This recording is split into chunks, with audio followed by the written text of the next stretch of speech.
Qué hermoso es escuchar palabra de Dios luego de un tiempo en su presencia, en alabanza y en adoración, ¿verdad que sí? Amén. Yo tengo que decirles que yo, me imagino que tú también, Leo, pero tal vez como el más nuevecito de todos los que estamos aquí, me disfruto cada domingo y para mí venir a Crossroad es venir a casa, Amén. es venir a encontrarme con mi familia. Y llevamos ya, esta es la quinta semana que han estado trayendo una serie de mensajes y ahora es mi privilegio decir, hemos estado trayendo una serie de mensajes bajo el tema Dudas de la gente sobre la Biblia. Para aquellos que nos ven por las redes, mi nombre es Gamaliel Claudio, el director del Ministerio de Adoración en Crossroad Español, pero todo el mundo me dice Gama, es más fácil. ¿Sabe? Hay una diferencia entre lo raro y lo complicado. O sea, no es lo mismo algo raro que algo complicado. Y la Biblia definitivamente, tras que es complicada, tiene también muchas rarezas. ¿Y qué podemos esperar de un libro que fue escrito hace, válgame, como 2000, más de 2000, bueno, más de 2000 años atrás, a miles de millas de distancia, en una cultura totalmente diferente a la de nosotros? Eso lo complica más, lo hace más extraño. Yo no sé usted, pero cuando yo leo la Biblia, sobre todo lo que es Levíticos, Números, Deuteronomios, que tienen todas estas reglas y que tantas onzas de harina y que si el cordero en esta posición y que si, óigame, se complica y se vuelve extraña la cosa. Sobre todo hay dos que me llaman mucho la atención. Hay una regla que dice que si ves a un ladrón de noche, no lo mates. De día. De día es, ¿verdad? Es, sí. Si encuentras, ¿te ves? Rookie. Exacto, ese exactamente es mi punto. O sea, si te encuentras un ladrón de día, no lo mates. Pero si te lo encuentras de noche, sí. O sea, si te lo encuentras de noche, lo puedes matar. Si te lo encuentras de día, no. Por eso Batman sale en la noche. Exacto, por eso es que Batman sale. ¿No les parece extraño? Y más, en Texas es un poco más aceptable esto de no lo mates, pero la realidad es que, o sea, yo veo un ladrón, sea de día o sea de noche, yo lo que hago es que me voy en la otra dirección, me escondo y llamo al 911. O sea, que para nosotros son reglas extrañas y hay una que me ha chocado por años. Y es que dice también en estos libros, hay una regla que dice, si encuentras un animal realengo, y por eso de las diferentes culturas, un animal que está en la calle, que aparentemente no tiene dueño, lo metas a tu propiedad, lo limpies, lo alimentes y busques al dueño. Si el dueño no aparece, te tienes que quedar con el animal en tu propiedad hasta que aparezca el dueño. Ahora, aquí en Houston las calles usualmente están bastante limpias, pero nuestros países tienen algo en común. Imagínese usted y yo en nuestras colonias, en nuestros países, recogiendo todos los animales que están en la calle porque es lo que la Biblia dice que tenemos que hacer. Se nos llenan los animales, sobre todo en Puerto Rico, de perros. De una cosa, y entonces tengo que limpiarlo y tengo que alimentar. Son cosas que como que no nos hacen sentido. Pero la realidad es que los escépticos, las personas que tienen problemas con la palabra, ustedes saben que ellos ya han hecho la paz con estas cosas que son complicadas, con estas cosas que son interesantes. Ellos dicen, eso fue hace tantos miles de años atrás, yo no voy a utilizar eso para cuestionar la palabra. Ellos prefieren ir más al carácter moral de la Biblia. Y ahí ya se complica un poco la situación. Con esto de Facebook, y yo sé que tú eres muy activo en Facebook y Vox y todas esas cosas. Sí, ya dije Facebook, revelé mi edad, ya me enteré que Facebook es de viejitos, supuestamente. Sí. Yo soy TikTok. TikTok, ok, pues él es TikTok, yo soy Facebook. Instagram y cosas así, yo honestamente no entiendo Instagram. Pero, y ni siquiera he bajado TikTok, Pero para aquellos que estamos en Facebook, he conocido personas interesantes que les gusta hablar de la palabra y tratar de confrontar la palabra, y ellos ya han hecho la paz con estas cosas, pero no con el carácter moral de la Biblia. Yeah. O sea, les cuesta entender cómo un Dios bueno puede permitir o ordenar que su pueblo asesine a toda una nación. Hombres, mujeres, bebés, animales. Entonces, un Dios bueno realmente pide eso. ¿Cómo puede ser que un Dios bueno asesinó a todos los primogénitos de Egipto? A todos, aún a los bebés. ¿Qué podemos decir de esto? De entrada, sí, la Biblia es complicada, ¿no? Sin duda, encontramos historias, encontramos personajes que nos hacen cuestionar muchas cosas, ¿no? Y ahorita vamos a meternos en una historia en particular, pero antes de llegar a eso, quiero hablar de eso, o sea, los escépticos, y hemos hablado de algunas de las preguntas en las semanas anteriores. Son preguntas muy válidas, son preguntas buenas, pero de repente hay unos argumentos que hacen que también no tienen mucho sentido, y quiero invitar a mis amigos escépticos a que escojan, porque uno de los argumentos es que la Biblia es barbárica. La Biblia es antimoral o tiene muy poca moral, como en este caso lo que estamos hablando, ¿no? Y pues, ¿cómo puede ser? O sea, y nos creemos nosotros en este lado de la historia que somos más morales que la gente de este tiempo.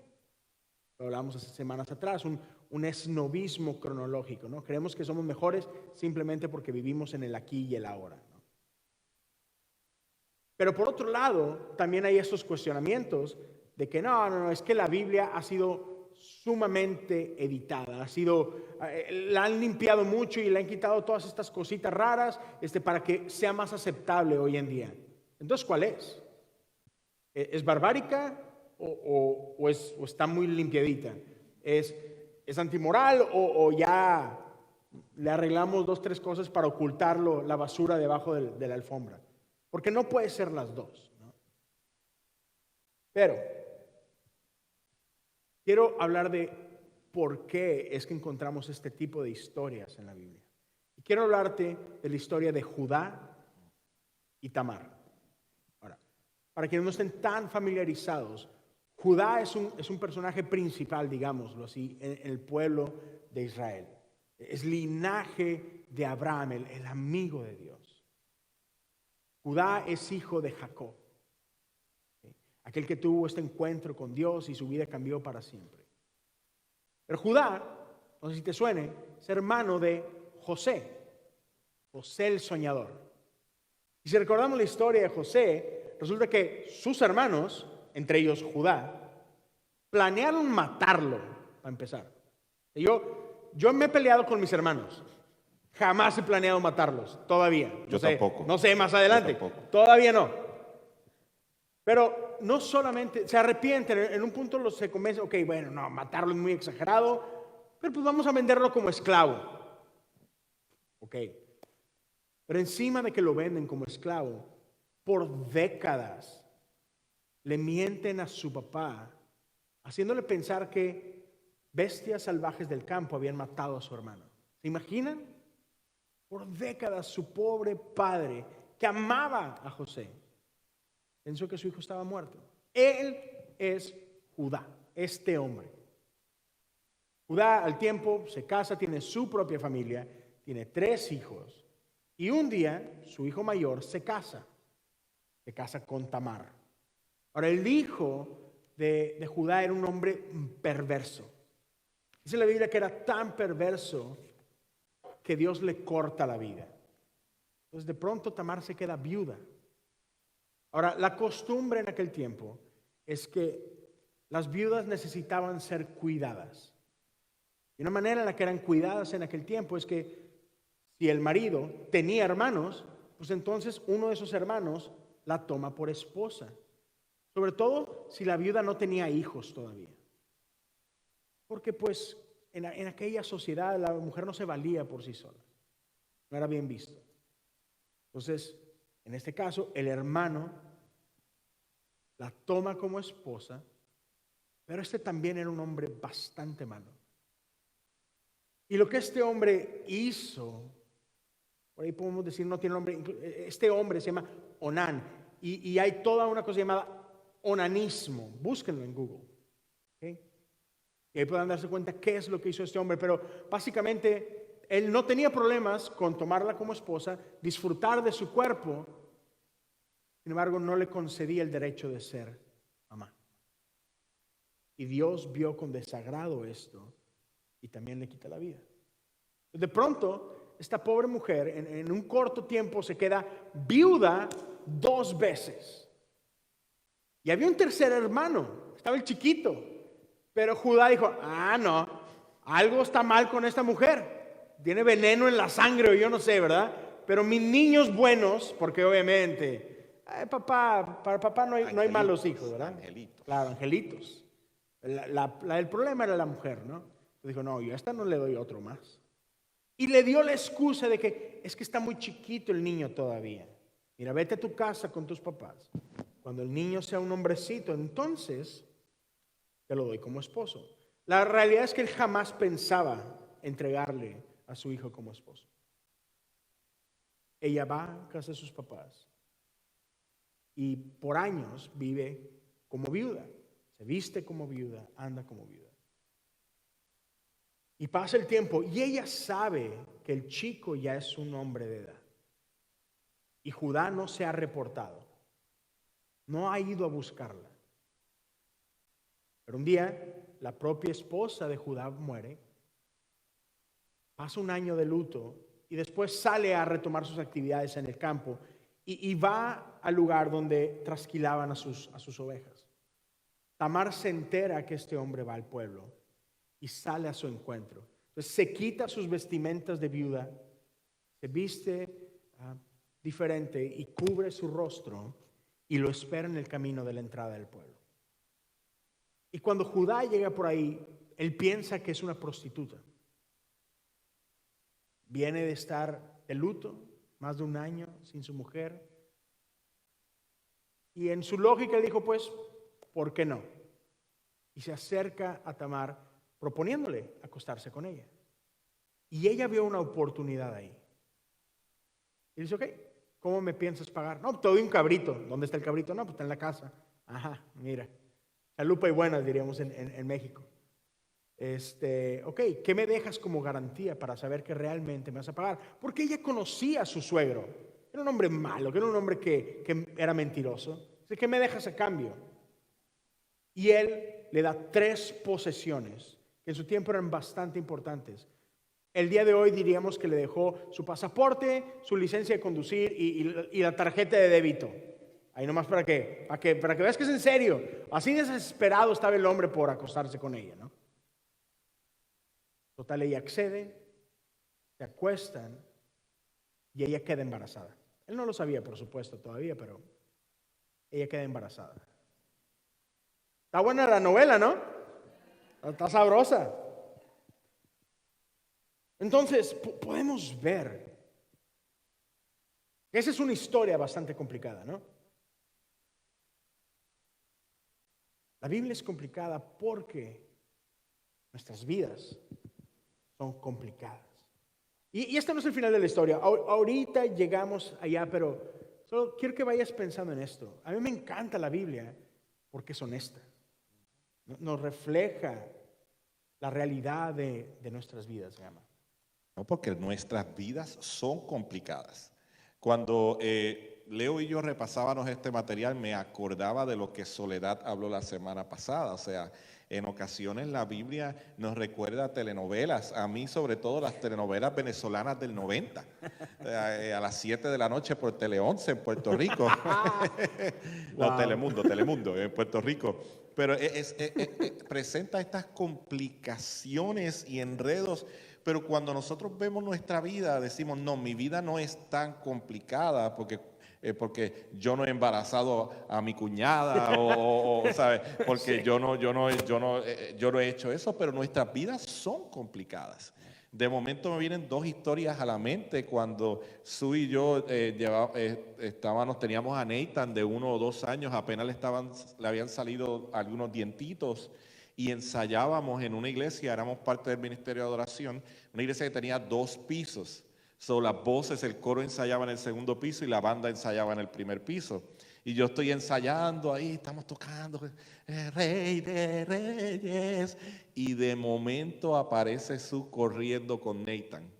Yo la veo a lo lejos, yo no entiendo lo que está pasando. Ella me empieza a hacer señas. Suelta la guitarra, ven acá, te necesito ahora. Y yo estoy como que, ¿qué suerte qué? Si estoy ensayando, estoy tocando. Ay, ¿qué hago? Una complicación. Cuando suelto la guitarra voy, el niño está ensangrentado, toda la boca y todo. Ay, ahora vamos a tener que salir de emergencia. Decido ir al baño con el niño primero y cuando le echamos agüita, lo que había hecho era que se había raspado un pellejito aquí en el labio y se le levantó y estaba saliendo mucha sangre, o sea, de algo sencillo, pero se nos complicó y a la izquierda, a la derecha, o en otra ocasión, yo tengo el privilegio de vez en cuando de viajar a ministrar. Y salí a viajar y estaba haciendo escala en un aeropuerto. Cuando llego a la escala, marido responsable, lo primero que hago es sacar mi celular y llamar a mi esposa para ver cómo está todo. Claro, marido que me ves, no lo hagas a las 2 de la mañana. Yo no lo hice a las 2 de la mañana, pero la llamo y ella no coge el celular, lo coge nuestro sobrino. ¿Y qué sucede? Para hacer la historia corta, una de las niñas se había caído, estaba en el hospital, no reaccionaba y no sabían, estaban esperando las pruebas para ver si el cerebro se había inflamado o no. Y yo estoy en Estados Unidos y mi esposa está en Puerto Rico. Y yo comienzo a tratar de buscar un vuelo y me dicen, no hay nada. O sea, te recomendamos que lo que hagas sea llegar hasta tu destino final y ver qué va a pasar allá. Fue un momento en el cual me sentí inútil. Los miembros de la iglesia saben que todo terminó bien porque nuestros 3 hijos están aquí. De que llegué allá volví a llamar y todo, ella había reaccionado y el cerebro no se había inflamado, gloria a Dios, pero fue un momento de crisis, un momento complicado y nuestras vidas sí son complicadas. Totalmente. ¿A cuántos papás aquí tienen historias como esas? Es difícil, ¿no?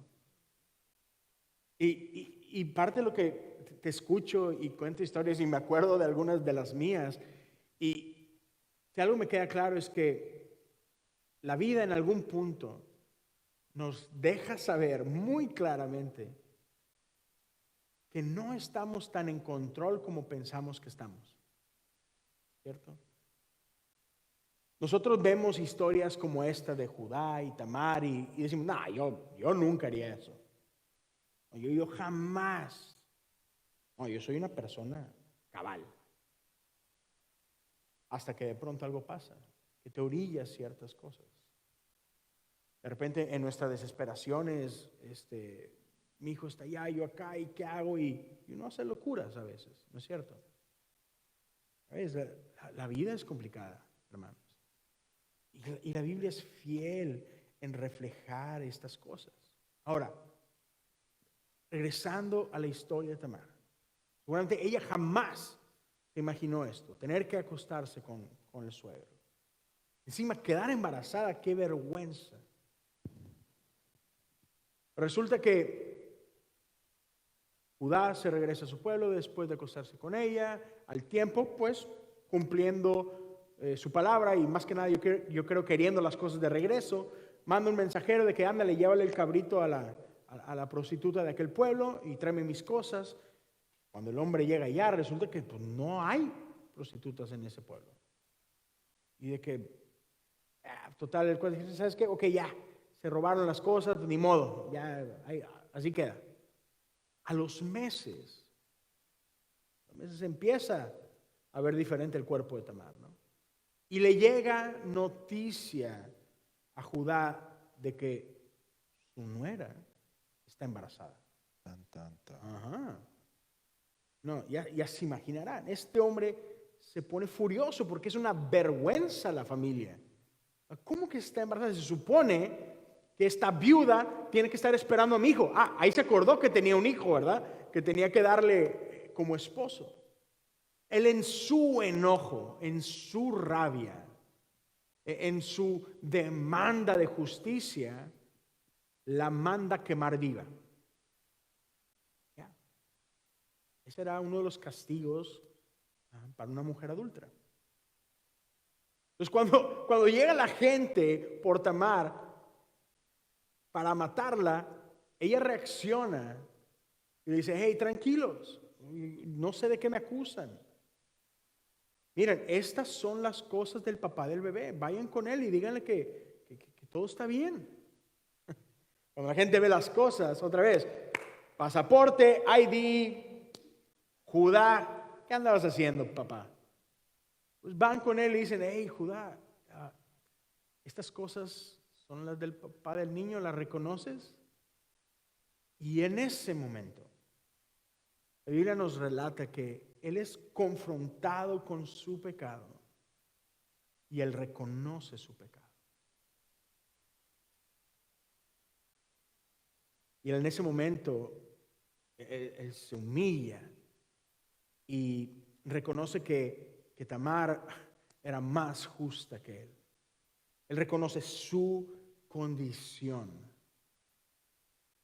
y él se arrepiente. De ahí en adelante, Judá fue otro. Y sabes, la cosa es que nosotros somos confrontados con nuestro pecado no para ser humillados. El propósito de esta confrontación con nuestro pecado no es el castigo. Lo que Dios está buscando es que tengamos un encuentro con Él. Que en el momento que tenemos esta confrontación con nuestra realidad, caray, no soy lo que yo creía que era, no soy lo bueno que yo pensaba que era, mi vida no está en orden como yo pensaba que estaba. En ese momento nuestras defensas bajan y podemos tener este encuentro con el Dios vivo y podemos tener este encuentro con la gracia del Padre. Y es esa gracia la que transforma nuestras vidas, porque déjame te digo, Jesús no fue a la cruz para que siguiéramos viviendo igual como habíamos vivido. Jesús no fue a la cruz para darnos permiso de vivir como sea. Y al cabo hay gracia. No, Jesús fue a la cruz para que pudiéramos tener vida nueva, para que no tuviéramos que seguir viviendo esclavos del pecado. Jesús fue a la cruz para que pudiéramos en y por su gracia vivir redimidos por ella. Colosenses 3, 1 al 11. Leímos nosotros del 5 al 11 hace un momento. Del 1 al 6 dice: ya que han sido resucitados a una vida nueva con Cristo, pongan la mira en las verdades del cielo, donde Cristo está sentado en el lugar de honor, a la derecha de Dios. Piensen en las cosas del cielo, no en las de la tierra, pues ustedes han muerto a esta vida y su verdadera vida está escondida con Cristo en Dios. Cuando Cristo, quien es la vida de ustedes, se ha revelado a todo el mundo, ustedes participarán de toda su gloria. Ven, estamos invitados a participar en toda su gloria. Así que hagan morir las cosas pecaminosas y terrenales que acechan dentro de ustedes. No tengan nada que ver con la inmoralidad sexual, la impureza, las bajas pasiones y los malos deseos. No sean avaros, pues las personas avaras son idólatras porque adoran las cosas de este mundo. A causa de esos pecados viene la furia de Dios. A causa de ese pecado viene la furia de Dios. Y seamos honestos, ¿cuántos de nosotros podemos decir que somos mejores que Judá? ¿Cuántos de nosotros podemos decir que somos mejores que Tamar? La realidad es que hay pecado en todos nosotros. Hay cosas que nos lastiman, hay cosas que nos destruyen. ¿Y sabes? Por eso nos identificamos con la Biblia. Porque podemos ver que también nuestra vida está en caos. También nuestra vida es un desastre. La vida es complicada porque amor es complicado. Y al igual que no podemos descartar que tengamos algún tipo de relación en nuestras actitudes o moral con con Judá y con Tamar, es de la misma manera que no podemos descartar que nuestra vida es complicada, que no tenemos completo control sobre ella. Y hace poco Leo mencionaba y hablaba que cuando somos confrontados con estas cosas, uno de los sentimientos o de las actitudes inevitables dentro de eso es la humillación. Y esta sociedad nos ha enseñado que la humillación es algo malo, que la humillación es negativa, pero la humillación nos hace vulnerables. La humillación nos hace receptivos al perdón de Dios y nos confronta con nosotros mismos y nos hace dar ese famoso giro de 180 grados. No es lo mismo entender que mi vida es complicada y que yo no tengo el control de todos los aspectos. No es lo mismo entender que durante el día pecamos, o sea, y pecamos al grado que ay Dios mío, el Padre nuestro dice, perdóname aún de los pecados que me son ocultos, perdóname aún de cuando no me di cuenta que pequé. Y cuando no es lo mismo saberlo que ser confrontado con esto, con ser confrontado con esta realidad. Y por eso la humillación nos hace vulnerables y receptivos al perdón de Dios. Ahora, Leo, tú leías en Colosenses y me parece interesante porque estos versículos hablan del pecado y hablan de la ira de Dios. Yeah. Pero no se supone que Dios es amor. Sí, claro. Pero, ¿sabes? Y eso es algo que hay mucho, ¿no? Escépticos tienen problema con esto. Tienen problema con esa idea de que se supone que Dios es amor, pero entonces, ¿cómo que a causa del pecado viene la furia de Dios? O sea, ¿qué no es amor? Y seguramente te has topado con eso y hablabas más hace ratito de Facebook y de vemos peleas y todo esto, ¿no? Y la realidad es que hay mucha gente, hay muchos escépticos que atacan la Biblia, que cuestionan la Biblia, que cuestionan el carácter de Dios, pero si son sinceros, yo creo que la mayoría de ellos no han leído la Biblia ni siquiera. La Biblia puede ser intimidante, porque no sabemos qué hacer con esto. Entonces, lo que pasa realmente es que hay muchos escépticos que lo único que hacen es que repiten argumentos que han escuchado de alguien más. Muchos de ustedes saben, yo hago podcast desde hace poco más de 2 años y medio y me he topado mucho con esto, aún dentro de la iglesia. Hay gente que aún dentro de la iglesia que otra vez que les cuesta algunas de las cosas que saben o cómo han sido tratados en la iglesia. Cuestionan un montón de cosas, pero pasa mucho eso. Solamente repetimos argumentos de alguien más. Ni siquiera es tu propia opinión, tú estás abrazando la opinión de alguien más. ¿Por qué? Porque lo viste en Twitter y suena bien. Sí, eso tiene sentido. O lo viste en algún video en YouTube o en Facebook o alguien lo escuchaste en la escuela, en el trabajo, algún profesor incluso, y dices, sí, es que, ¿sabes? Se tomaron de un pedacito fuera de contexto y hacen todo un argumento al respecto. Pero otra vez, la mayoría no ha leído el libro. Y lo que yo quiero hacer es invitarte a que lo hagas. Amigo escéptico, amiga, date la oportunidad de primero, si vas a juzgar el libro, está bien. Otra vez, a lo largo de estas semanas hemos dicho, no hay ningún problema con las preguntas, son buenas, son necesarias. Pero me encanta como el pastor César lo ha dicho varias veces, si vamos a cuestionar el libro, entonces de perdido tomémoslo en serio y estudiémoslo y critiquémoslo, pero a sabiendas. Y dice Colosenses 2:8, Pablo empieza a reconciliar esto. Antes de este capítulo 3, en el 2 nos habla de cómo es que la ira y el amor sí conviven. Dice el verso 8 del capítulo 2, no permitan que nadie los atrape con filosofías huecas y disparates elocuentes. Es lo que estamos hablando, ¿no? Gente que solo repite cosas porque parecen tener sentido. Dice, estas cosas nacen del pensamiento humano y de los poderes espirituales de este mundo y no de Cristo. Luego el verso 13 y 14 sigue diciendo, ustedes estaban muertos a causa de su pecado. Y porque aún no les habían quitado la naturaleza pecaminosa.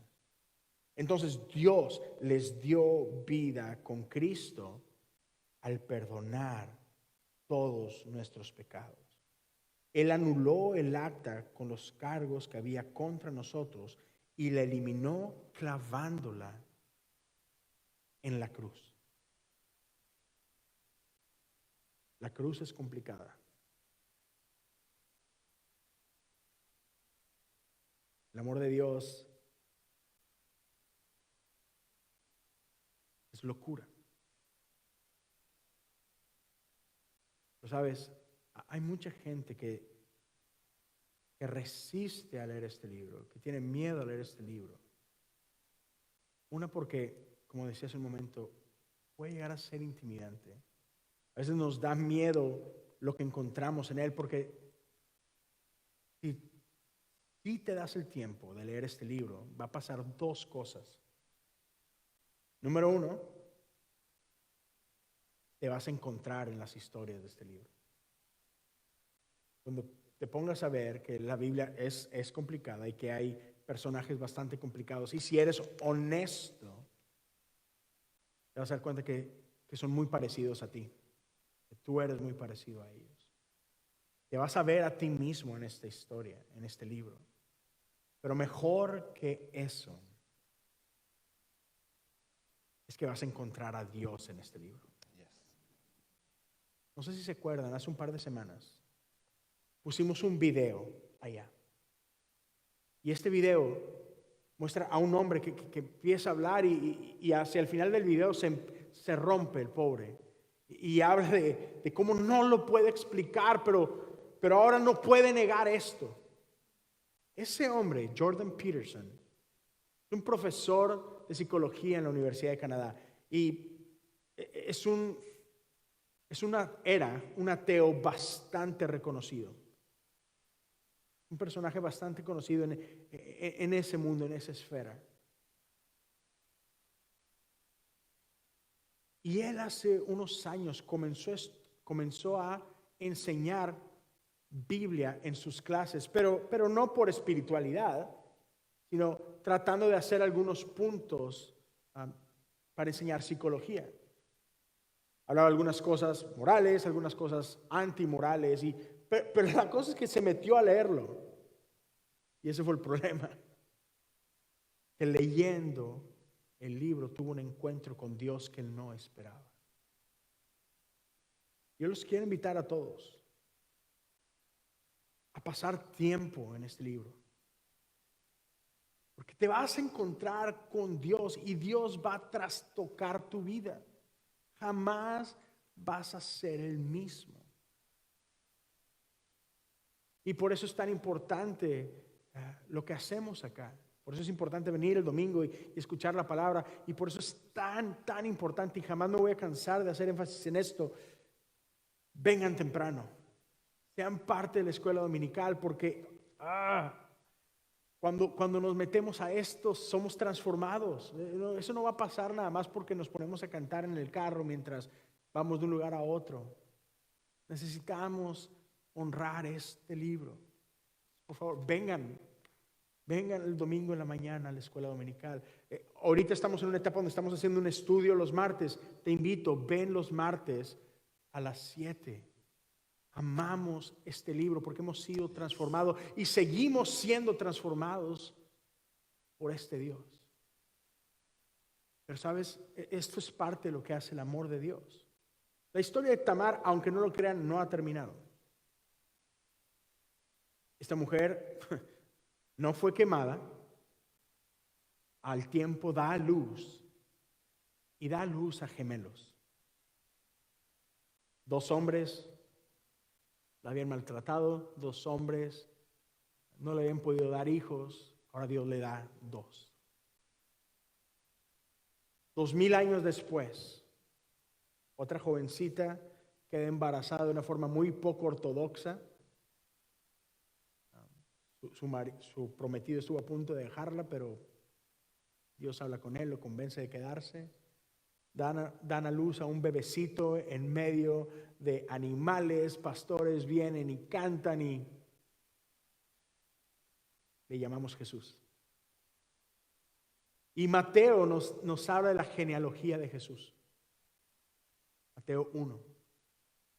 La genealogía es importante porque nos deja saber de dónde venimos.